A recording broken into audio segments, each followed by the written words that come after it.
Hi there everyone. Now that we have installed Casper to our system, we can begin analyzing a new genome with it. So to start, we will open up our terminal as before.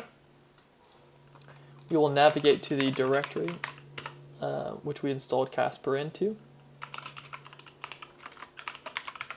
We will activate our virtual environment.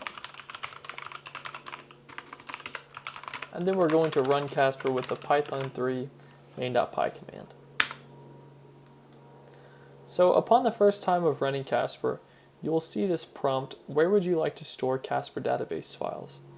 So the way Casper works is that it takes an input genomic sequence file in either a FASTA or FNA format and converts it into an index of unique and repeated guide RNA sequences.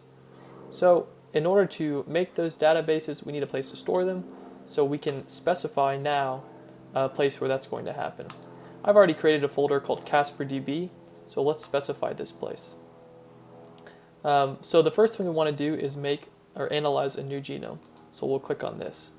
And in this window, you can see that you have a three-step process where you input information about the organism you're studying, you select the sequence file and add the job to the queue, and then you can either repeat this process to add multiple jobs to the queue or simply run the job one at a time.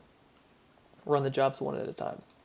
So I'm going to analyze E. coli, so Escherichia coli, and we can do the K12 strain, and we'll go with the canonical SpCas9 endonuclease, but we do have lots of engineered and Cas variants preloaded into the program for use.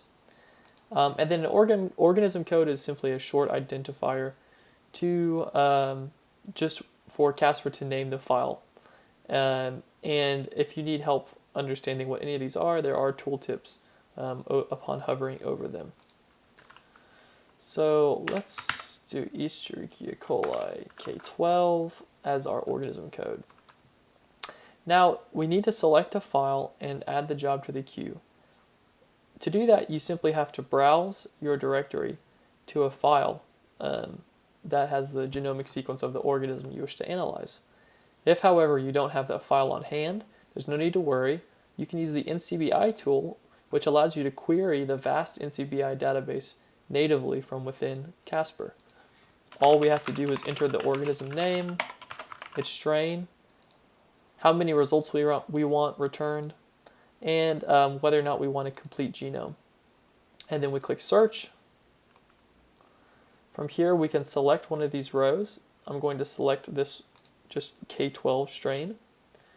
And then we see over here that to download we can select from one of two collections, either the GenBank or RefSeq collections, and then we can download the annotation and the sequence files either individually or at the same time.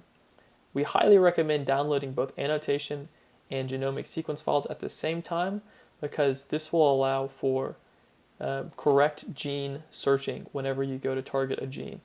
If annotation files are mismatched with the genomic sequence files, that can lead to downstream errors. So now we'll just click download files, and Casper will retrieve these files from the NCBI database using the NCBI API. And then we are prompted as to whether or not we would like to rename the downloaded files. We can say yes. And I'm going to name these ECK_12.FNA and ECK_12.GBFF. Click submit, and they're successfully downloaded to the Casper database directory. Now we can either download more files or close NCBI, but I'm going to close NCBI. So now that that has been done, we can click browse, and you'll see that Casper has these pre-made subdirectories for genomic sequence or FNA files and annotation files.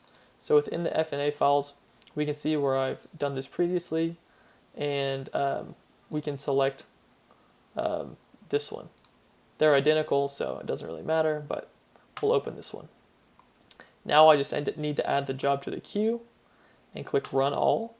And you can see that the job is currently in progress, and the output from the index building algorithm is shown here in this little window. If for some reason you had made a mistake during this process and you wanted to blank everything out and start again, you could use the Reset Form button. If you added something to the queue that you did not mean to add and you wish to remove it, you can simply click on the row, click Remove Job, or if you want to completely start over, just click Clear All, and it'll remove all of the jobs that are currently in the table. It looks like we are finished analyzing the E. coli genome just about. It's writing out the uniques and the repeat sequences, and now it's prompting us as to whether or not we want to go to main window, multi-targeting, or population analysis. So now you're ready to run all sorts of analyses on your file using Casper.